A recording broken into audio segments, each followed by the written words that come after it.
होनहार दुई युवाहरूलाई हामी यहाँ प्रस्तुत गरेका छौँ। आयाम पाइदिएको भए सिँगार पुस्ने परामर्श पुस्न जान्दिन्थ्यो होला। हामी मध्ये यहाँ धेरै त्यही खालका उमेरबाट पार गरेर आएका छौँ।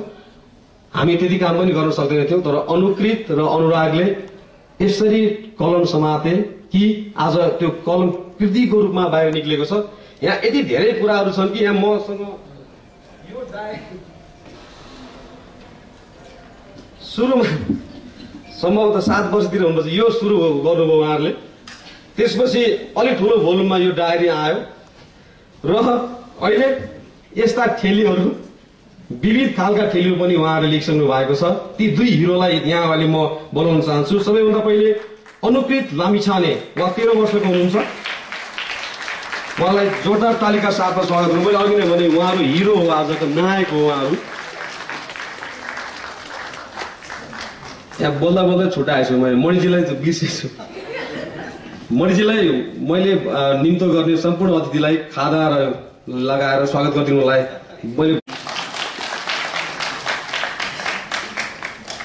आजका अर्का हिरो नायक अनुराग लामिछानेलाई पनि म यहाँ आसन ग्रहणको लागि हार्दिक अनुरोध गर्छु। उहाँ 15 वर्षको हुनुहुन्छ। उमेरले केही कुरा पनि छेक्दैन भन्ने प्रमाण उहाँहरू दुईजना हुनुहुन्छ यहाँ। अब दुईजना नायक भएपछि अब नायकका पितालाई के भनेर सम्बोधन गर्ने सबभन्दा गाह्रो यहाँनिर छ। महानायक भने पनि राय समालोचन हुन्छ। जेबा लामिछानेज्यूलाई म हार्दिक अनुरोध गर्दछु आसन ग्रहणको लागि। उहाँलाई पनि आज हामीले उहाँका विभिन्न आयामहरू छन्, विभिन्न उहाँका परिचयहरू छ, त्यो परिचय सबै परिचयलाई फुकालेर उहाँलाई आजका दुई लेखकहरू अनुराग लामिछाने र अनुकृत लामिछानेका पिताका रूपमा हामीले यहाँ बोलाएका हौं।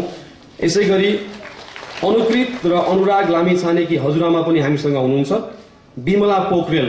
वात्सल्य पाएरै डाक्टर बिन्दिता लामिछाने र त्यसपछि अनुराग लामिछाने र अनुकृत लामिछानेहरूले त्यो माया मोह स्नेह पाउनुभयो। यस कारणले गर्दाखेरि उहाँहरूलाई पनि ससम्मान म यो मञ्चमा आमन्त्रण गर्छु आसन ग्रहणको लागि। स्वागत गर्ने मेलो पनि मणिजीकै थियो, तर मणिजीको अनुमति लिएर मैले स्वागत गर्न भ्याइसकेको छु। अब हामी कार्यक्रमको मूल अथवा केन्द्रमा आज हामी प्रवेश गर्दैछौँ।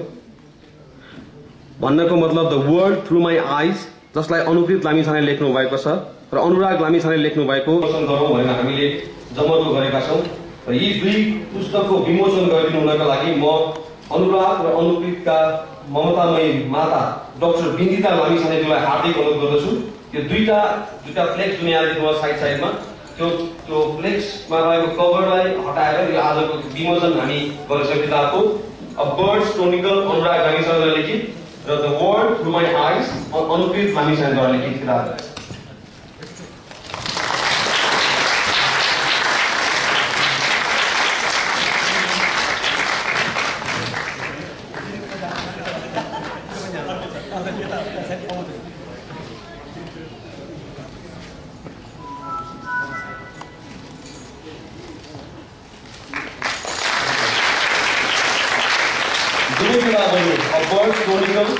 The world through my eyes को विमोचन भइसकेको छ। यो चाहिँ पुस्तक आकारका रूपमा विमोचन भएको छ। अहिले अलि इमेल इन्टरनेटको जमाना छ, प्रविधिको पनि जमाना छ, त्यसकारणले प्रविधिलाई आत्मसात गरेका छौँ हामीले। यो दुवै किताबहरू ई-बुकका रूपमा पनि यहाँले हेर्न सक्नुहुन्छ pandulipibooks.com मा। र त्यो ई-बुकमा हामीले राखेका किताबलाई लन्च गरिदिनु हुनका लागि म pandulipibooks.com का अरुण थापाजीलाई हार्दिक अनुरोध गर्दछु। ई-बुक पनि हामी लन्च गर्छौँ।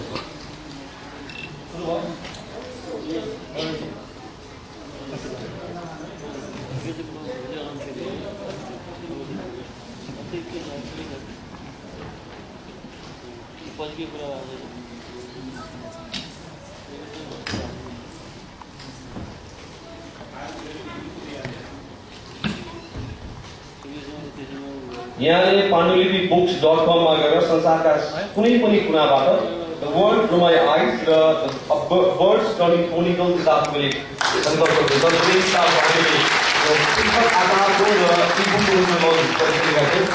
धन्यवाद डाक्टर बिन्दिता लामिछानेज्यू। अब प्रमुख काम सकेपछि हामी एक the the world through my eyes Anukrit लामिछानेद्वारा यो लिखित पुस्तकलाई यो आकारसम्म ल्याउनका लागि विशेष सहयोग गर्नुहुने ऋचा भट्टराईजी हुनुहुन्छ। म अब ऋचा भट्टराईजीलाई आफ्नो मन्तव्यको लागि हार्दिक अनुरोध गर्छु। Richa Bhattarai.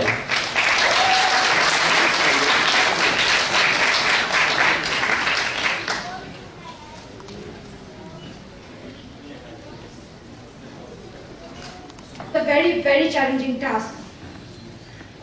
It involves hours of sleepless nights and days of proofreading and corrections. And at the end of it all, there's still the fear that the work will not be accepted or it will not be liked, that people will not be able to understand your feelings. And hence, when the book finally comes out, it is a really, really wonderful moment for all of us. And so this book launch is also very special for all of us. But this book, 20 or 30 of them, and then out of these, special ones were selected, especially by Ujjwal Dai and their parents and the authors themselves. And the specimen, the final specimen is in front of you all. But even though this effort is praiseworthy, I would not like to give the young authors all the credit. I would like to especially, they took time out to inculcate the art of writing in both their children. When other parents are busy complaining that they cannot prevent their children from going to their laptops and their gaming consoles, the parents, Anurag and Anukrit's parents, have made sure that their children first reach for diary and pen before everything else. It is not to remember the time and effort that tender children have put into this. The brothers have very strong personalities, and this is evident in their writings. In Abad's Chronicle, Anurag comes across as a mature writer for his age. His free writing is thoughtful and logical, but his stories are the best part about his writing. Often set in the magic world, he has brought together science and fantasy to create tales that will transport us to another land. His language is simple and very apt for readers of his age. I hope young readers will not only read this book and like it, but also eagerly jot down their own feelings in reaching the emerging field of children's literature in Nepal. I am especially very fond of Anukrit's The World Through My Eyes because it is a book that is very close to my heart. It has brought back my childhood for me. Anukrit writes about fantastic beings and unbelievable happenings. He really seems to enjoy shocking us again and again with his imagination. Anukrit is smart and articulate in his writings, and his essays are also well researched. He would do well to continue his initiation into poetry. I found them especially contemporary and fresh. His innocent perspective on several matters made me smile, while he also sounds like a grown-up sometimes when he talks about issues such as world wars and nutrition and health and fitness. I would also like to mention the travelogues written by the two authors. They have traveled to so many places, but they have not traveled to these places alone. They have also taken us along with them. The authors are very lucky in this matter because they can now experience everything twice. Once when they actually have the experience, and then when they write it down for us and help us share the experiences as well. Finally, Anurag and Anukrit might have written these books for a young audience, but I personally feel that it is much more important for parents to go through these works. This will not only help them understand the way a child's mind works, but will also let them see how writing develops a child's creative power to a whole new level. I sincerely hope that more and more parents will be inspired by these two books to encourage their children to enter the creative field. I am also pretty sure that we will read wonderful works from our two authors in the days to come, for they are both so passionate about writing. Thank you. धन्यवाद ऋचा भट्टराईज्यू। नेपाली थोरै photo फटाएका मान्छेले यो भुलुमा लेख्नु भनेको पनि यो आफैमा एउटा सराहनीय काम हो।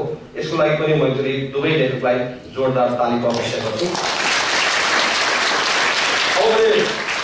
अनुराग लामिछानेलाई लिनुहोस्, तर त्योभन्दा अगाडि उहाँ चाहिँ फुटबल खेलाडी बढी मन पराउनुहुन्छ। ह्यारी पोटर सिरिज पनि उहाँलाई मन पर्ने। लामिछानेको तर्फबाट हजुरहरू सबैजनालाई नमस्कार।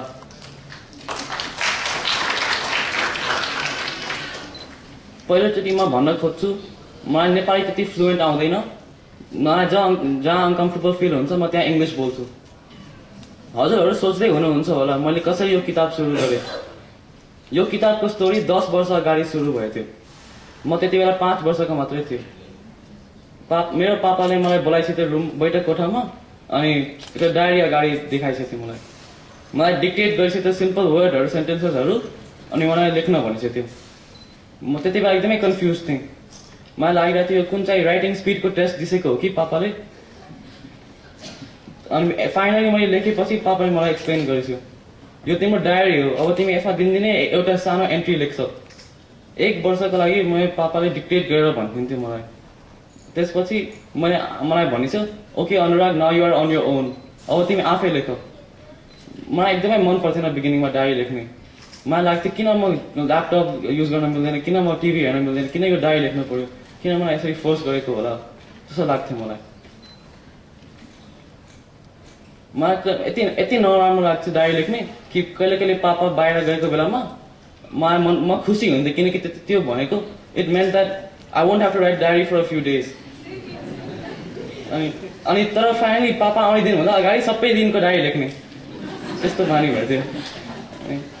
पापाले डायरी बाहेक मलाई एसेहरू पनि लेख्न भनिदिन्थ्यो। कहिले कहिले पापाले मलाई बोलाएर भन्थ्यो okay Anurag you have a surprise in your mail. म इगरली मेलमा ल्यापटप रस गरेर हेर्थेँ म र भाइ। अनि हाम्रो माइन्डमा आएको थियो यो प्राइज हो कि गिफ्ट हो कि के हो। तर हामी इमेल चेक गर्दाखेरि हामी सक्ड भएथ्यौँ, एसेहरू दिसेको रहेछ पापाले। पापा स्माइल गरेर तिम्रो लागि एसे छ भनिदिन्थ्यो, हामी त रुन्थ्यौँ। एसेहरूमा पापाले हामीलाई 30-40 वटा दिसिन्थ्यो अनि हामी तिनीहरूबाट 10-20 वटा चुज गर्ने अनि आफै लेख्ने। त्यसको लागि हामीहरूले रिसर्च गर्थ्यौँ, कहिले कहिले नबुझेको टपिकहरू जस्तै पहिला त्यति नलेज नभएको टपिकहरूलाई रिसर्च गर्ने अनि आफै लेख्ने। त्यो रिसर्च गरेर मलाई बानी परिसक्यो। अब म नथाहा भएको टपिकहरूमा पनि म रिसर्च गरेर 2-3 प्याराग्राफ लेख्न सक्छु इजिली। पापाले मलाई ट्राभल रिपोर्ट पनि लेख्न भनिसिन्थ्यो। हामी धेरै ठाउँहरू गएछौँ घुम्न, त्यही भएर पापाले भन्थ्यो okay Anurag please right a travel report about this places you have visited.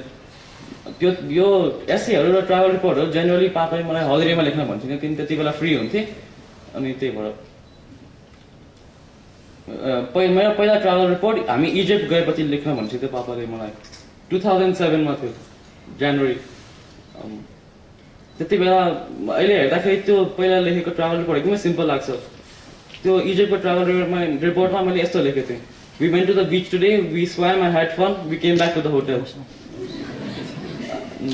अनि मलाई प्यारेन्ट्सहरूले भनिदिन्थ्यो त्यो तिम्रो एसे अब यो ट्राभल रिपोर्ट लेख्यो, अब तिमीले यो चिनेको मान्छेहरूलाई सेन्ड गर अनि उनीहरूले तिमीलाई फिडब्याक दिन्छ, तिम्रो राइटिङ इम्प्रुभ हुन्छ भनिदिन्थ्यो।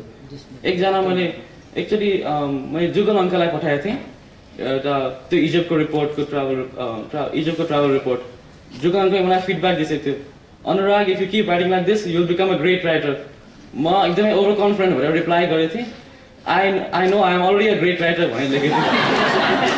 पछि पापाले मलाई भनिसक्यो Anurag don't be so over confident, त्यो फेलियर हुनसक्छ त्यस्तो। अनि मामुले पनि मलाई त्यस्तै भनिसकेको थियो, अनुराग त्यति ओभर कन्फिडेन्ट हुनु हुँदैन भनेर चाहिँ थियो। त्यसपछि मैले अलिक हम्बल अप्रोच लिएँ राइटिङमा। अनि त्यसपछि मलाई एक्चुली इन्जोय गर्न लाग्यो राइटिङ पहिलोचोटि। त्योभन्दा पहिला मलाई कहिले पनि मन पर्थेन, तर अलिअलि हम्बल अप्रोच लिएपछि इम्प्रुभ पनि भयो राइटिङ अनि राम्रो पनि लाग्यो। त्यसपछि म रिडिङ पनि सुरु गरेँ धेरै। अनि कहिले कहिले म दिनमा 2-3 वटा किताब पढ्थेँ। अनि त्यो किताबहरू धेरै पढेर पापाले भन्थ्यो अब अनुराग तिमी डायरी पनि बुक रिपोर्ट पनि लेख भन्थ्यो। त्यो बुक रिपोर्ट पनि सिम्पल हुन्छ, कहिले बुक पढ्न सुरु गर्यो अनि तिमीले कहिले एन्ड गर्यो अनि त्यो बुकको ब्रिफ डिस्क्रिप्सन त्यति हो।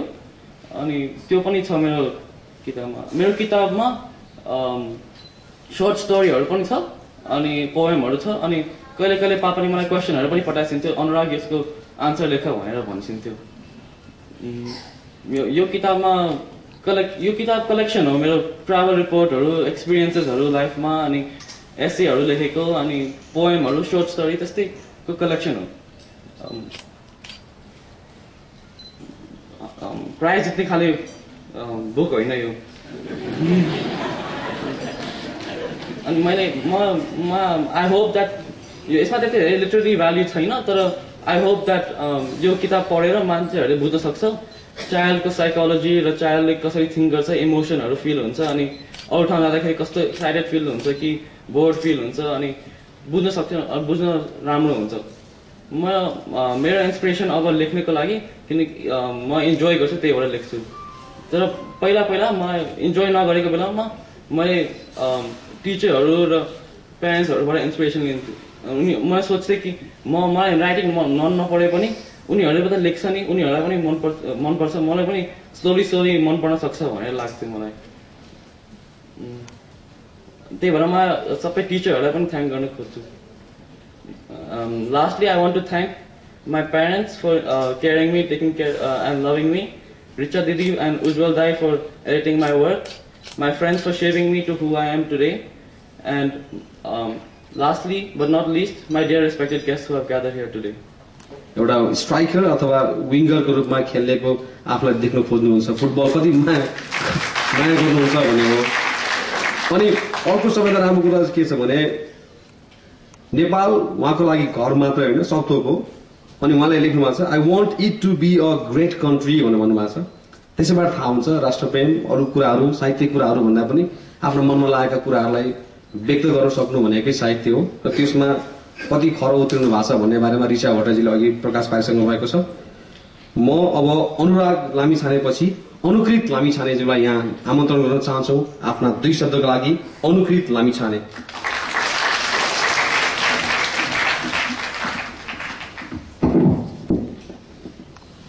Dear my beloved parents, Richa Didi for editing, and not to forget my dear guests all here today. म अनुकृत लामिछाने हो। बाट सबैजनालाई यहाँ नमस्कार। As you know, मेरो बुकको launching ceremony हो आज, अनि मेरो बुकको नाम The World Through My Eyes हो। तर म राइटिङ सुरु गर्ने बेलामा एकदमै डिफ्रेन्ट स्टोरी थियो बुक भन्दा, किनकि म 3 वर्ष सानो हुँदाखेरि दादाले नि 5 वर्ष हुँदाखेरि बुकहरू डायरी पाएपछि मलाई पनि डायरी लेख्न मन लागेको थियो है। अनि मैले ब्याग बोकेर म स्कुल जाने भनेर भन्थेँ। अनि त्यसपछि म कपी पेन लिएर बुक खोल्थेँ, तर बुकमा मलाई लेख्नै आउँथेन त्यतिखेर। अनि मैले यतिकै चित्रहरू ड्र गर्थेँ। त्यसपछि 1 वर्षपछि बल्ल ड्र गर्न सिकेँ मैले, अनि के अरे लेख्न सिकेँ मैले। अनि लेखेपछि त्यही सर्ट स्पेलिङ ग्रामर मिस्टेक्सलाई पापा मामुहरूले मलाई चेक गर्छिन्थ्यो। अनि मैले 1-2 सेन्टेन्सेस मात्र लेख्थेँ, एकदमै सर्ट खालको। अनि as a grow up writing अलिअलि सजिलो भयो मलाई। म अनि 6 years old हुँदाखेरि म अनि एकचोटि सम्झिरहेको छु मेरो बर्थडेको बारे लेखिरहेको थिएँ। मैले 4-5 पेजेसहरू नथिङ गरेर यत्तिकै लेखेको थिएँ। अनि मलाई सजिलो लागेको थियो। तर अनफर्चुनेटली म 6 वर्ष हुँदाखेरि एउटा एक्सिडेन्ट भयो थियो मलाई। म त्यो मङ्की बारहरूमा थिएँ, म त 6 वर्ष थिएँ, मलाई केही पनि थाहा थिएन। अनि एउटा कमी लागेको थियो है मेरो हातमा। अनि मैले चिलाउन गएँ, अनि फुलिसली म झरेँ त्यसपछि। अनि मेरो एल्बो नि ढुङ्गामा लागेर मेरो राइट आर्म भाँच्यो। अनि त्यही भएर भाँचेपछि म हस्पिटलमा गएपछि पापाले भनेछ, ल कान्छ तिमी डायरी लेख्नुपर्छ अहिलेसम्म भनेछ।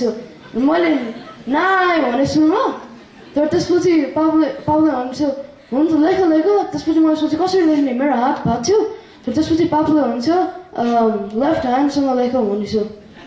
अनि मैले त छक्क परेँ के गर्ने भनेर यो लेफ्ट ह्यान्डसँग। अनि तर त्यसपछि 1-2 हप्तापछि मैले लेफ्ट ह्यान्डसँग लेख्न सकेँ। अनि दुईटै हातसँग राम्रोसित लेख्थेँ। तर unfortunately as time pass by म लेफ्ट ह्यान्डसँग अहिले लेख्न सक्दिनँ। हजुरलाई थाहा छ मेजोरिटी अफ US प्रेसिडेन्टहरू लेफ्ट ह्यान्डेड हो, but only 1 in 10 people are left handed. भनेको लेफ्ट ह्यान्डेड मान्छेहरूको अलि डिफ्रेन्ट टाइप अफ थिङ्किङ हुन्छ राइट ह्यान्डेड भन्दा। अनफर्चुनेटली म लेफ्ट ह्यान्डेड भएन। त्यसपछि 1 वर्षपछि म 7 वर्ष भएपछि पापाले मलाई via इमेलमा, अनि मलाई एकदमै मन परेको थिएन साँच्चै, किनकि मलाई एउटा वर्ड लेख्न अप्रोक्सिमेटली 2 minutes लाग्थ्यो। कहाँ छ Q, कहाँ छ A, कहाँ छ W त्यस्तो लाग्थ्यो मलाई। तर एज टाइम पास मैले अलि राम्रोसित लेख्न सकेँ। अनि त्यो इयरमै 2008 मा मैले 1-2 महिनापछि पापाले मलाई अर्को च्यालेन्ज दिएछ। कति च्यालेन्ज दिएछ मलाई मनै परेन। मेरो रुममा आएर कान्छ हो मैले तिमीलाई एउटा दिएको छु इमेलमा के लेख्न, म त के भन्न थालेको पापाले लेख्छ भनेर। इमेलमा गयो अन्त यति क्वेसन सोध्छु थियो what would I do if I were Prime Minister of Nepal भनेर सोध्छु थियो अनि मैले किन बाबुले यस्तो सोचेको भनेर सोधेँ अनि यति लेख न लेख भनेछु त्यसपछि मैले यतिकै एक्लै बसेर इमिडिएटली मेरो मनमा आयो if I were the Prime Minister of Nepal I would be the youngest one ever अनि अहिले पनि लेखेको छु है म अहिलेसम्म यङ्गेस्ट हुन्थेँ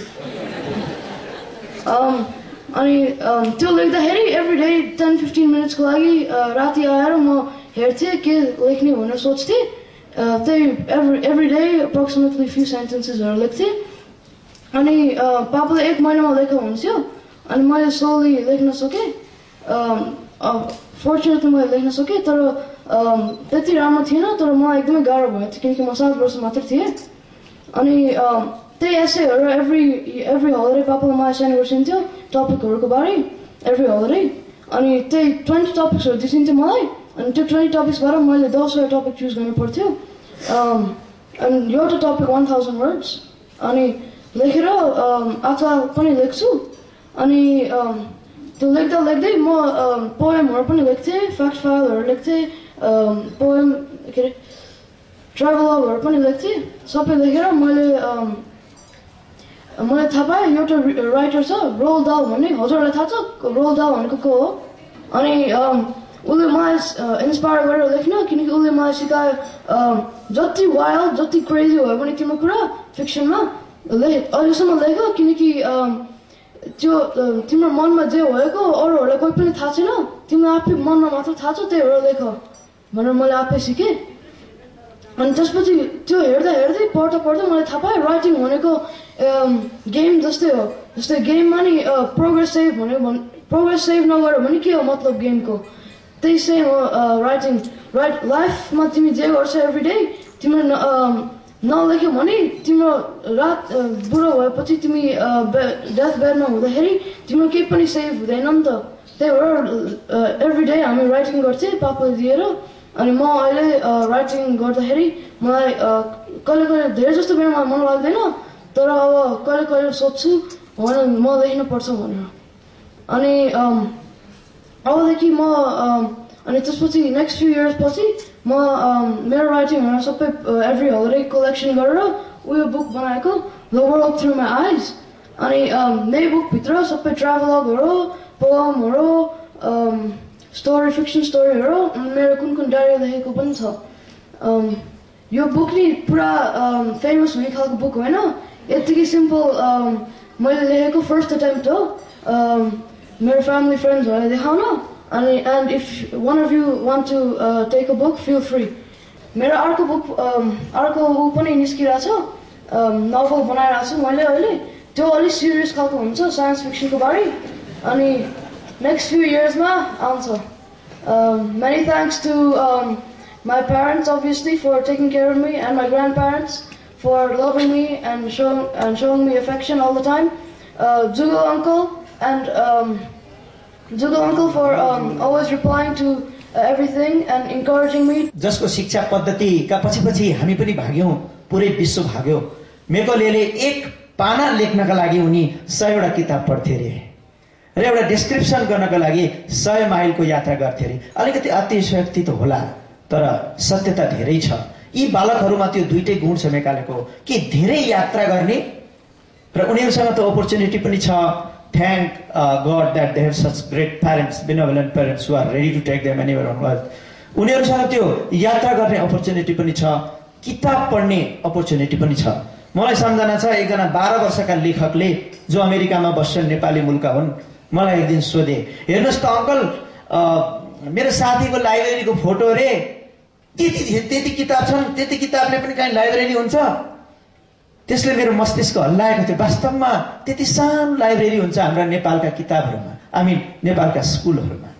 तर लाइब्रेरीमा जाने परम्परा चाहिँ हुँदैन लाइब्रेरी चाहिँ हुन्छ र एनुअल क्यालेन्डर वैशाखमा निकाल्ने हुनाले वैशाखमा अर्को ठुलो स्कुलमा गएर त्यहाँको फोटो खिचेर ल्याएर अनि आफ्नो स्कुलको क्यालेन्डरमा त्यो फोटो राखेर क्यालेन्डर निकाल्ने परम्परा पनि छ गोप्य कुरा हो पोल खोलिदिए अनि टेलिभिजन हेर्छस् कम्प्युटर खेल्छस् आइपोडमा झुन्डिन्छस् पढाइ बिग्रिन्छ अनुराग र अभिमा पवनजीले भने जस्तो यो परम्परालाई मूर्ति भञ्जन गर्नका लागि उभिएका छन् यी बच्चाहरू यति धेरै खेल्छन् भविष्यमा स्पोर्ट्सम्यान बन्ने उनीहरूले अनुराग लिएका छन् र अनुकृतको त एकदमै ठुलो एउटा स्टेडियम बनाउने, if I were the richest man on earth I would make a stadium.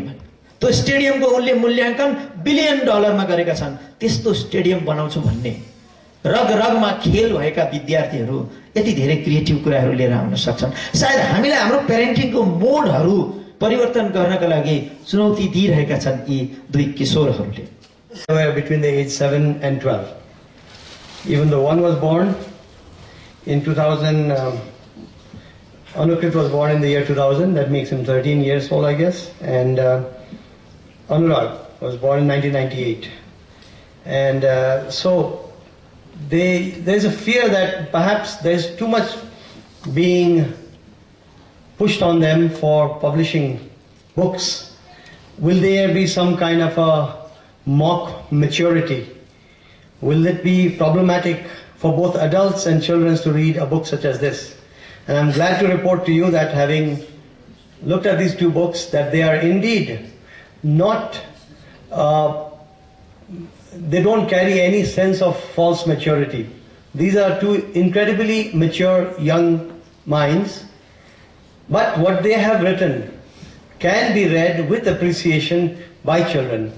So I am therefore very happy to report to you, ladies and gentlemen and children in the audience, that this is indeed children's literature by children.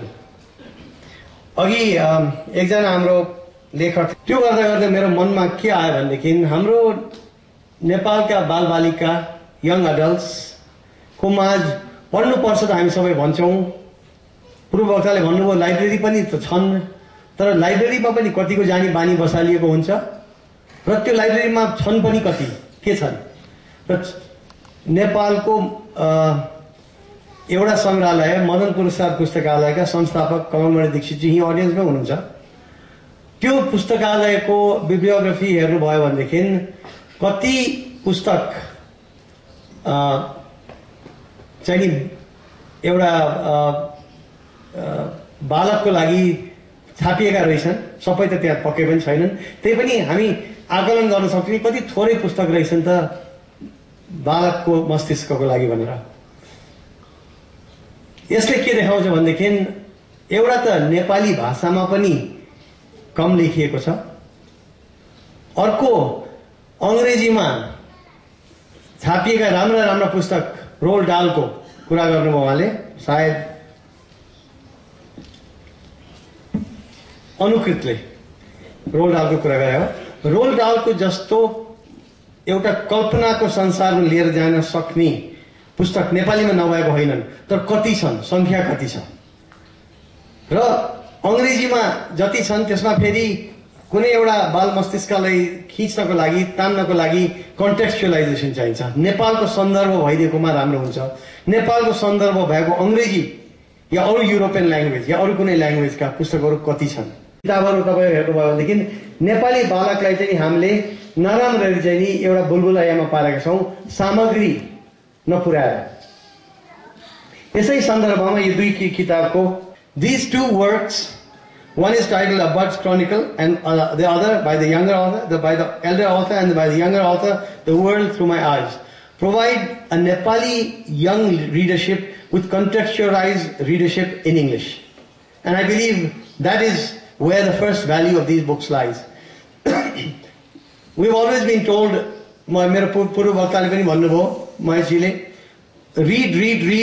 reading makes anybody a lifelong learner.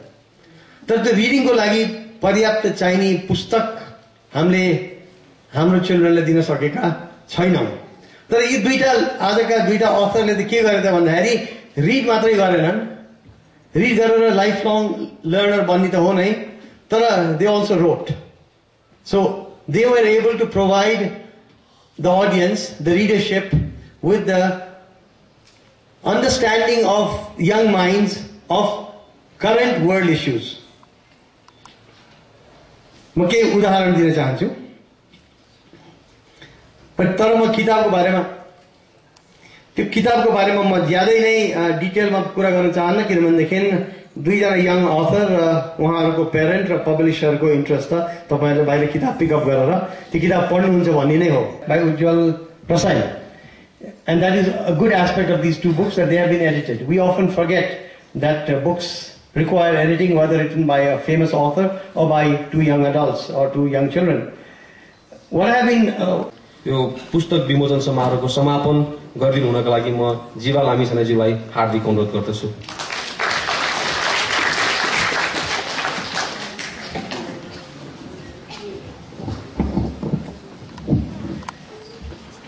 अनि त्यसरी नै हामी 7 दिनसम्म देख्यौँ होइन। अनि त्यही हरेक दिन म जान्थेँ, अनि त्यो हरेक दिन भेटेको कुराहरू अनि उनले भनेको कुराहरू झ्यालबाट मैले चाहिँ लेख्दै गएँ।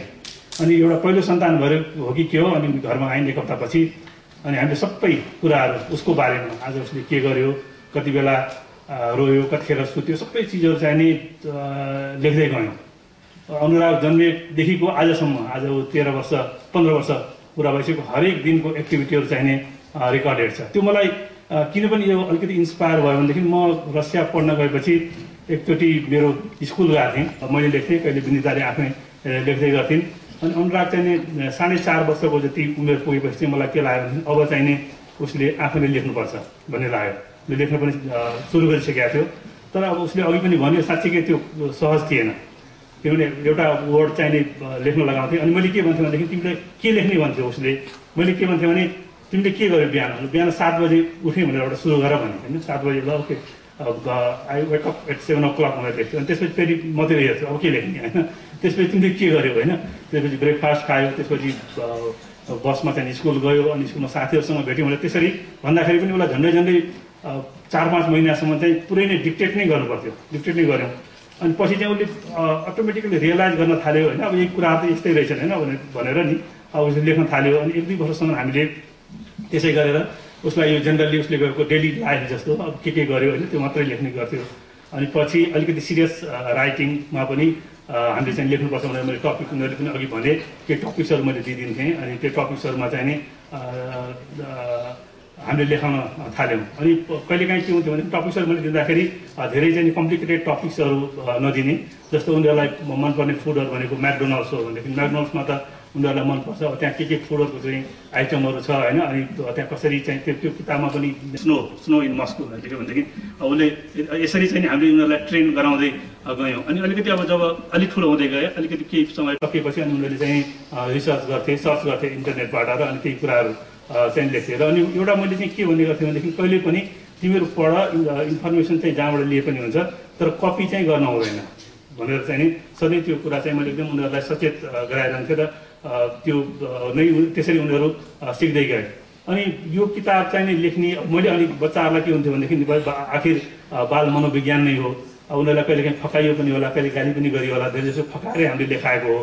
तर त्यो हुँदाखेरि पनि के थियो भने कहिलेकाहीँ के भन्थ्यो भनेदेखि तिमीहरूलाई चाहिँ ल आज यति यसै सिध्यायो भनेदेखि यो गरिदिउँला होइन, तिमीहरूले मन परेको चिजहरू चाहिँ किनिदिउँला, अथवा चाहिँ जस्तो होलिडेजहरूमा चाहिँ के गर्थ्यो भनेदेखि अलिकति म तर्साउँदै पनि तिमीहरूलाई चाहिँ मैले दिएको टपिक्स पुरा नगर्ने भनेदेखि होलिडेजमा चाहिँ नि दाजुभाइ मध्येमा भाइ चाहिँ अलिकति सानै भएर पनि होला, लेकिन तिमीले सिध्याएन भनेदेखि तिमीलाई चाहिँ हामी मस्कोमा हामी होलिडेजमा चाहिँ सँगै ट्राभल गर्थ्यौँ, तिमी मस्कोमै बस्नुपर्छ, तिमी जानु पाउँदैन भनेर भनेपछि अनि ऊ कसिएर चाहिँ सिध्याउनु थाल्थ्यो। भनेपछि अलिकति तर्साएको पनि भयो। अनि यो अलिक अर्को मैले के पनि भन्थेँ भनेदेखि उनीहरू किताब पढ्ने हेबिट चाहिँ एकदमै बढ्दै गयो। अघि पनि उनीहरूले भने धेरै किताब पढेपछि तिमीहरूले लेख होइन, तिमीहरूको चाहिँ किताबहरू जब अलि राम्रो हुन्छ म छपाई पनि दिउँला भनेर चाहिँ नि पनि त्यसरी पनि फकाउने गरेका थिएँ। पछि अलिक ठुलो भइसकेपछि त अनि उनीहरूले सम्झेछन् एक दिन हजुरले हामीलाई त छपाइदिन्छु भने अब खै त हाम्रो अब किताब छाप्ने बेला भएन भन्न थाल्यो। अनि मलाई अब त्यो भएपछि अनि एक दिन हामी जुगलजीसँग बसिरहेको थियौँ, हामी धेरै कुराहरू सेयर गर्छौँ, सल्लाह गर्छौँ। जुगलजीलाई उहाँ मस्कोमा हुँदाखेरि पनि उनीहरूलाई एउटा लेख्नुपर्छ भन्ने इन्सपायर गर्ने जुगलजी पनि हो एउटा हामी हाम्रो अलावा। अनि उनीहरूले चाहिँ लेखेको कुराहरू उहाँलाई इमेलबाट तुरुन्तै पठाइदिन्थ्यो। अनि उहाँले एकदम व्यस्त भए पनि आफ्नो फिडब्याक चाहिँ नि दिनुहुन्थ्यो एकदम अनेस्टली। फेरि कहाँनिर गल्ती छ भनेदेखि तिमीले यसरी सुधार भनेर पनि भनिदिनुहुन्थ्यो।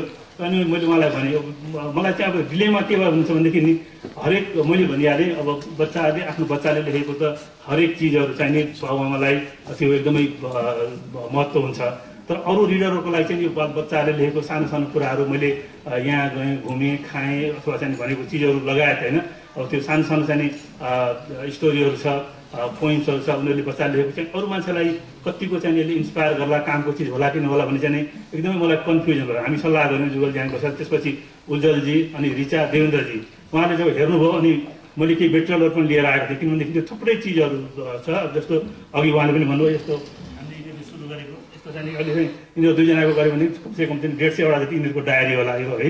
अनि त्यसै गरेर हरेक चाहिने यो वर्ड्सहरूलाई हामीले सानैदेखि एउटा पनि उनीहरूले लेखेको अहिलेकोसम्म उनीहरूले लेखेको कुनै पनि चिजहरू हामीले फालेका छैनौँ, सबै यसरी चाहिँ कम्पाइल गरेर मैले राखिदिएको छु। त्यो किनभनेदेखि त्यो त्यसको आर्काइभ भ्यालु अरू कसैलाई नभए पनि हामीलाई त हुन्छ नि होइन। भोलि उनीहरू ठुलो हुँदै गयो भनेदेखि उनीहरूलाई पनि मैले चाहिँ सानो हुँदाखेरि के लेखेको थिएँ, उसले चाहिँ गरेको स्केचहरू सबै चिजहरू भनेपछि यस्तो चाहिँ कमसेकम 200 जति मैले एउटा बनाएर लाइसेन्स बनाएर राखेको छु घरमा होइन। अनि यो सबै चिजहरूबाट हेरेर होइन, यो त्यति सहज थिएन यो सबै कामहरू। अनि गर्न त गर्ने, अब कसरी गर्ने भनेपछि अनि उज्जवलजीसँग एक दिन हामी बसिरहेको थियौँ। अनि उहाँले भन्नुभयो, हेरेपछि उहाँलाई एकदमै रमाइलो लागेछ पनि यस्तो खालको चाहिँ वर्क्स भएको छ, तपाईँहरूले चाहिँ यिनीहरूलाई बच्चालाई इन्सपायर गर्नुभएको छ भनेदेखि यो चिज बाहिर आउनुपर्छ भनेर उहाँहरूले अलिकति मलाई इन्करेज गर्नुभयो, इन्सपायर गर्नुभयो। अनि फाइनली हामीले चाहिँ नि यसलाई छपाउने नै निर्णय गऱ्यौँ। पछि उज्जवलजी त्यो आफ्नो अध्ययनको सिलसिलामा इन्डिया जानुभयो र रिचाले त्यो कामलाई चाहिँ कम्प्लिट गर्यो। यो त्यति सहज थिएन, किनभनेदेखि बच्चाहरूको त्यति झन्डै 150-200 चाहिँ नि त्यो बुकहरूबाट डायरीहरूबाट चाहिँ नि कुन चिज चाहिँ त्यहाँबाट पिकअप गर्ने, कुन चिज चाहिँ राख्ने भनेर उहाँहरूले तपाईँहरूले डिसाइड गर्नुहोस् हेरेर, किनभने त्यो सबै पढ्नै पऱ्यो पहिला, त्यो गर्नुपऱ्यो। म यहाँ चाहिँ रिचालाई र उज्जवलजीलाई एकदमै धन्यवाद पनि भन्न चाहन्छु। र अर्को कुरा के थियो भनेदेखि मैले अघि अनुकृतले पनि भन्यो, उसको चाहिँ अलिकति अनुरागको चाहिँ अलिकति सिरियस राख्यो, उसको अनुकृतको चाहिँ नि धेरै जस्तो इमेजिनेसन गर्ने। अनि अब हाम्रो इङ्ग्लिस त अब त्यस्तै हो होइन, हामी चाहिँ त्यो गम्भीरमानको इङ्ग्लिस पढेर आएको। अनि मैले कतिपय ठाउँमा चाहिँ उसले लेखेको भर्खरको बच्चाले लेखेको चिजहरू म आफै बुझ्दिनँ थियो। मलाई शङ्का चाहिँ के हुन्थ्यो भनेदेखि नि जब छाप्ने निर्णय गरिसकेपछि यसले कपी पो गर्यो कि, किनभने बच्चाहरूले अब उनीहरूलाई फोर्सफुली पनि हामीले काम गराएको छ। अब आजभोलि त सजिलो छ, कुनै टपिक्स दियो भनेदेखि त्यो टपिक्स तपाईँले गएर सर्च गर्नुभयो भनेदेखि त्यहाँ मजासँग त्यसको बारेमा पाइन्छ। अनि उसको चाहिँ जुन लेख्ने जुन होराइजन छ त्यो हेर्दाखेरि मलाई आफैलाई शङ्का के लाग्थ्यो भने यसले लेख्यो कि कपी गर्यो भने चाहिँ एकदम डाउट लाग्थ्यो। अनि जब किताब लेख्ने हामीले किताब छाप्ने भनेर निर्णय गऱ्यौँ, गइसकेपछि उसको चाहिँ केही वर्ड्सहरू छ, केही चाहिँ त्यो इन्सिडेन्टहरू, केही क्यारेक्टरहरूको बारेमा चाहिँ नि यसले कपी गरेको भनेदेखि त्यो क्यारेक्टरहरू मिल्यो भनेदेखि त अहिले तपाईँले त्यो गुगलमा गएर सर्च गर्नुभयो भने ठ्याक्कै दिन्छ नि होइन, कहीँ मिलेको छ कि भनेर उज्जवलजीसँग मैले सल्लाह गऱ्यौँ। अनि उहाँले पनि चेक गर्नुभयो धेरै जस्तो, जुन अलिकति उसको बच्चाहरूको भन्दा अलि माथि गएर सिरियस राइटिङ जस्तोमा चाहिँ हामीले गर्दाखेरि पनि कपी गरेको होइन कि जस्तो लाग्यो। र अनि फाइनली हामी चाहिँ यो यिनीहरूकै लेखन हो। मलाई त्यो कुराको असाध्यै नै डर थियो, किनभने अब अर्को एउटा प्रसङ्ग पनि भन्न चाहन्छु। मैले अब उनीहरूले पनि भन्यो अघि बोल्दाखेरि हामीलाई चाहिँ एकदमै मन पर्थेन भन्ने कुरा, एकदम फोर्सफुली चाहिँ नि गराएको भन्ने कुरा उनीहरूले भन्यो। अनि एउटा चाहिँ कस्तो भनेदेखि अब फेरि त्यो युरोप अमेरिकातिर चाहिँ कस्तो छ भन्नु छ भने बच्चाहरूलाई चाहिँ फ्रिली चाहिँ छोडिदिनुपर्छ, उनीहरूले आफैले बाबुआमाले उनीहरूलाई केही कुरा पनि लाद्नु हुँदैन भन्छन्। अनि यिनीहरू चाहिँ मस्को हुँदाखेरि ब्रिटिस स्कुलमा पढ्थ्यो र त्यहाँ चाहिँ के भन्छ भनेदेखि त्यो होमवर्क नै नदिने। मलाई त अचम्म लाग्थ्यो, 8 कक्षासम्म पढ्दा 7 कक्षासम्म पढ्दाखेरि घरमा केही पनि होमवर्क नदिने। के भन्यो भनेदेखि लर्निङ खेल्ने हो, घरमा के अरे स्कुलमा पनि खेल्ने, घरमा त झन् खेल्ने नै हो भन्ने, लर्निङ बाई प्लेइङ भन्ने होइन। अनि आफूलाई त अब हामी त अब एकदमै त्यो भनिन्छ के अरे टुपी कसेर पढेको हुन्छ। अनि त्यो बच्चाले यसरी नपढेपछि कसरी चाहिँ यिनीहरूको होराइजन ठुलो होला, कसरी यिनीहरू सिक्लान् भन्ने चाहिँ लागिरहन्थ्यो। र मैले फोर्सफुली पनि केही चिज गराएँ त्यहाँ चाहिँ नि। अनि एउटा चाहिँ नि त्यो पछि यो बुक गर्दाखेरि डायरीमा मैले सधैँ त हेर्नु थिएन त्यताखेरि उनीहरूले के लेखाएको छन् भन्ने कुरा। एक ठाउँमा चाहिँ के लेखाएर चाहिँ अनुरागको हो, उसले चाहिँ नि पछि थाहा भयो मैले त्यो यो किताब निस्काने प्रसङ्गमा मात्रै देखियो। Today I was not in a mood to write but my dad is forcing me so I hate him भनेर। अनि मैले यस अर्थमा चाहिँ मैले भनौँ न मेरो चाहिँ यो फादरको अधिकार चाहिँ नि एब्युज गरेको जस्तो पनि लाग्छ होइन। तर त्यो यति हुँदा पनि त्यो किन पनि भयो होला भनेदेखि त्यो चाहिँ हाम्रो अब भनौँ न हाम्रो स्कुलिङ भयो, हाम्रो संस्कारको कारणले गर्दाखेरि भोलि फाइनली गएर बाबुआमाले चाहिँ छोराछोरीहरूकै लागि सोच्ने हो भन्ने त्यो चाहिँ एउटा मनोविज्ञानले बढी काम गर्यो होला। तर युरोपतिर चाहिँ त्यसरी चाहिँ अलिकति हेरिँदैन। त्यहाँ म लामो समयसम्म बसे पनि त्यो चाहिँ मैले एउटा आफ्नो अधिकारको चाहिँ नि एब्युज गरेको जस्तो मैले आफैले फिल गर्छु। त्यति हुँदा पनि आज उनीहरूले त्यो कुरा चाहिँ मेरो हाम्रै लागि हाम्रो प्यारेन्ट्सहरूले यो काम गरेको भन्ने चाहिँ नि के अरे सोचिरहेको रहेछ। त्यसले पनि मलाई एकदम खुसी बनाएको छ। अघि पौडेलजीले भन्नुभयो वास्तवमा मेरो एउटा चाहिँ के हो भनेदेखि किताब छाप्दैन भन्दा अगाडि मैले अघि पनि भने साँच्चै कन्फ्युजन थियो। यसले चाहिँ नि प्यारेन्ट्सहरूलाई बच्चाहरूलाई अभ्यास गर्यो भनेदेखि चाहिँ लेख्न सकिन्छ भन्ने कुरा मैले अघि पनि भने। उनीहरूले एक वर्ड लेख्नलाई पनि मैले सिकाउनु पर्थ्यो भनेदेखि आज उनीहरू फ्रिली जे कुरा पनि लेख्न सक्छन्। उनीहरू कहिलेकाहीँ मैले क्रस चेक गर्नको लागि नि मलाई थाहा छ उनीहरूलाई त्यो मैले कुनै टपिक्स दिन्छु होइन, त्यो टपिक्स उनीहरूलाई एब्सोल्युटली थाहा छैन भन्ने कुरा थाहा हुँदा पनि कुनै टपिक्स दिइदिन्छु। त्यो टपिक्स उसले कसरी सुरु गर्छ भनेदेखि नि अहिले चाहिँ भनौँ न dad has given me a topics which I absolutely doesn't no भनेर चाहिँ नि डोन्ट नो भनिदिन्छ क्या। भनेपछि नि एक प्याराग्राफ चाहिँ उसले त्यतिकै पनि लेख्छ क्या। भनेपछि नि त्यो लेख्ने भनेको चिज चाहिँ अभ्यास रहेछ भन्ने कुरा मैले त्यसरी बुझेँ होइन। त्यसैले अब यो किताबहरू अब खासै अब यसको ठुलो लिटरेरी भ्यालु नहुन सक्छ, अब छैन होला भन्ने नै लाग्छ मलाई। उनीहरूले पनि भनेको छ। तर यसले चाहिँ नि पढ्ने जुन भाइ बहिनीहरूलाई लेख्ने अभ्यास गर्नुपर्छ र प्यारेन्ट्सहरूलाई पनि बच्चाहरूलाई पकाएर हुन्छ अथवा चाहिँ केही गरेर लेख्ने हेबिट गराउनुपर्छ भन्ने चाहिँ एउटा मेसेज दिन सक्यो भनेदेखि एकदमै मैले चाहेको चाहिँ हामीले चाहेको चाहिँ त्यो हो। र म धेरै कुरा भन्दिनँ, तपाईँहरू सबैजना आएर यो बच्चाहरूलाई इन्सपायर गरिदिनु भयो, त्यसको लागि चाहिँ म एकदमै हार्दिक धन्यवाद व्यक्त गर्छु।